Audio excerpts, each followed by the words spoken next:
Right then, it's time to have a look at some of the stuff that Erik Ten Hag has got right as Manchester United manager. It's been a little bit of a time now. We've started to see some good stuff from him. We've seen some bad stuff from him. We saw everything of pre-season. We've seen his signings. Let's look at 5 things that he's done which have been a positive for the club. In at number 1 then, signings. Malacia, Casemiro, Martinez, Antony, Eriksen. At the moment, there's only Casemiro that we haven't seen perform as yet in a Manchester United shirt, and I'm sure it'll come. I think it's just a matter of settling into the side, getting back to match fitness, and it's going to come. Eriksen has been absolutely sensational. Malacia has been a real bright spark. Martinez, my goodness, that is a future cult hero if ever I saw one. And Antony, even though he was disappointed in the Europa League, gets a debut goal, and I think there's a hell of a lot more to come. Now, there were rumours at the start of the transfer window that he wanted Martinez and he wanted Eriksen, and Ajax set some pretty hefty price points for both of those players. United would then offer Ajax what they ultimately asked for, and then they would up their price again, seemingly. With Martinez, we just seemed to suck it up and pay it, which beat off a little bit of competition from Arsenal at the time. With Antony, the saga seemed to last a lot longer, and the transfer window, the price tag seemingly went from 40 million to 100 million euros. United clearly didn't really have much of a backup option in Gakpo, but Ten Hag wanted his man, wanted someone who he knew what he could expect from them, and United ultimately paid the price tag. He identified what the squad needed, and he knew we needed winners, characters.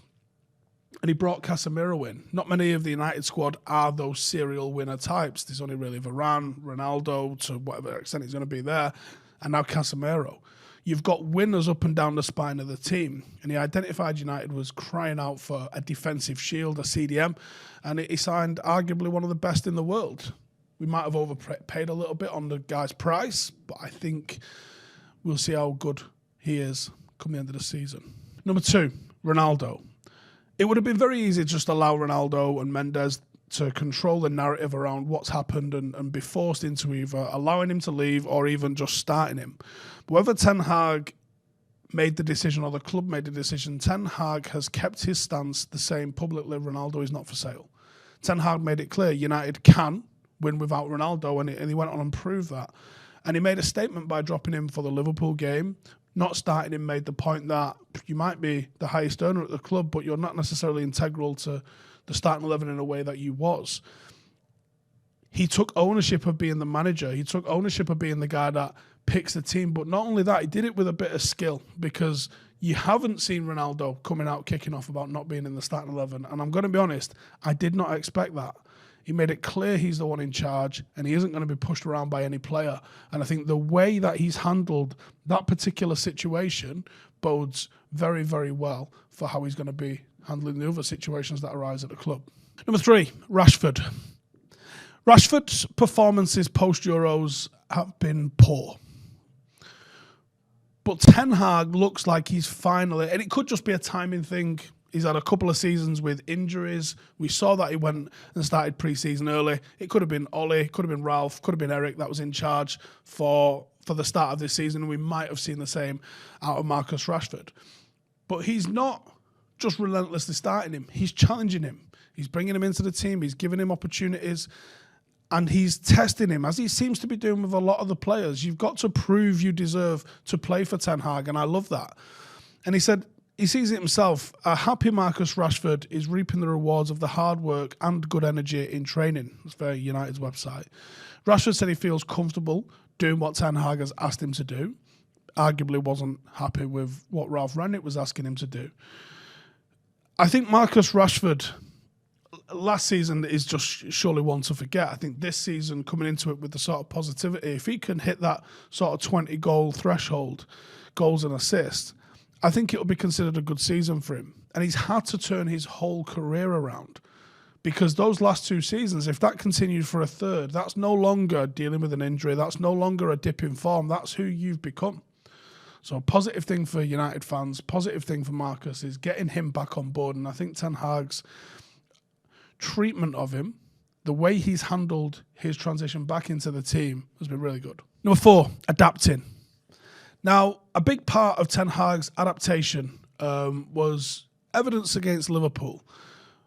Liverpool's biggest strength of pressing was nullified by De Gea going long. And there's been some brilliant analysis of this game showing Ten Hag knows exactly how and when Liverpool press, how and when Liverpool move into areas to try and overload, and then how Manchester United completely nullified that and did things counter that before Liverpool had the opportunity to do them. It was masterful. He knew he couldn't get away with playing the same way against Liverpool as he did against Brentford. He knew that the win was more important and adapted, played off the back foot rather than being stubborn and sticking to try and build play up the way he had previously. De Gea wasn't necessarily pressured or panicked in the same way that it has been in the previous games. He relied on the pace of Rashford, Alanga and Sancho to initiate counter-attacks.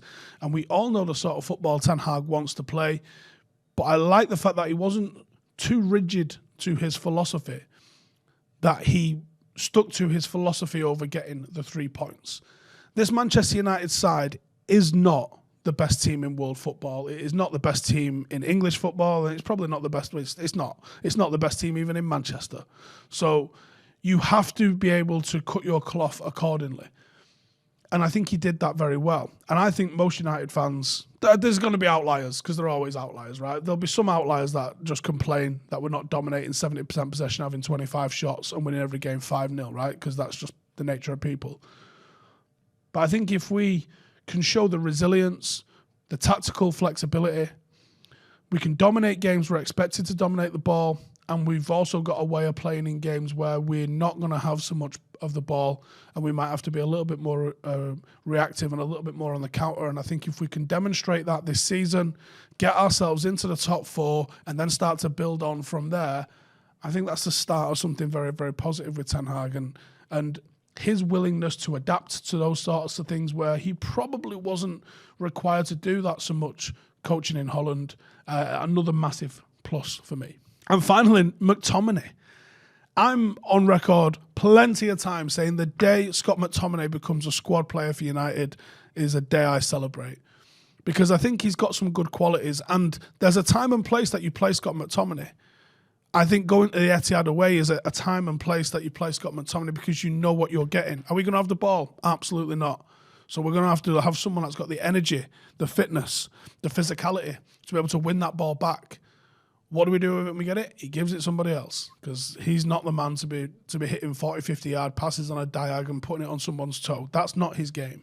But if you want someone to cut about the place, win the ball back, he can do that. Now, what's happened this season is, and I think Eriksen's introduction is a huge part of this. I think Eriksen just being a far more intelligent footballer than Fred is. McTominay's got another player alongside him that simplifies his game for him. And McTominay is someone that's actually keeping Casemiro out of the team. Does that make sense, saying it out loud? Against Arsenal, he won 3 ground duels, 2 tackles, blocked a shot, made 3 clearances, and made the interception, all while completing all of his 26 passes. You didn't hear me, because I said all of his passes. Why did he complete all of his passes? Because people were getting into good positions for him and giving him the simple ball. When given that detailed level of instruction, hey, idiot, win it and give it him. That's what Scott McTominay did. He wasn't asking him to break lines, wasn't asking him to create chances, wasn't asking him to thread the ball through the eye of a needle, because he doesn't have the ability to do that. Ten Hag's recognition of what Scott McTominay is good at, because he is good at stuff. He's just not, Pirlo or a Prime Scholes. Find Eriksen. Find someone that's more creative. Find someone that's going to move the ball up the pitch with a little bit more skill and a little bit more quality. He was a player, much like Maguire and Rashford, that was pinpointed as being a major problem for United last season. Not good enough. People wanted him gone.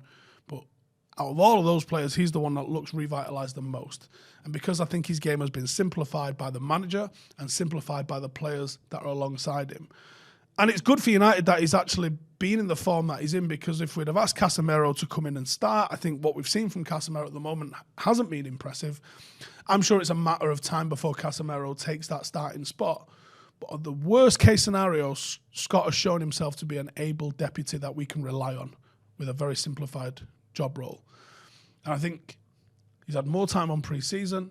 He's had more time to get used to the system the start of the Premier League season and those early games in Europe, Scott McTominay looks really good. And he's going about executing what Erik Ten Hag wants from him, keeping it very, very simple, but it is effective. So those are the 5 things that I think Erik Ten Hag has got right, things that he's done in a very, very positive sense. Let's see what the next 5 are. I can't wait to see what happens with some of the young players coming through. Is he going to give Charlie Savage or Zidane or Garnacho a run out? How are we going to fix the striker situation? And how are we going to start chaining together form and wins? I want to see us dominate the ball against teams that don't have it. I want to see us go to the Etihad, which is our next Premier League game next month. I want to see us go to the Etihad and get 3 points, and I don't care how it comes. I just want to see United go and get those 3 points. And I want to see us become the next level, the next evolution of Erik Ten Hag's team. Let me know in the comments, how's he going to do that? What's the things? Those things that I mentioned there, youth players, a striker, chaining those wins together. What else? See you in the next one.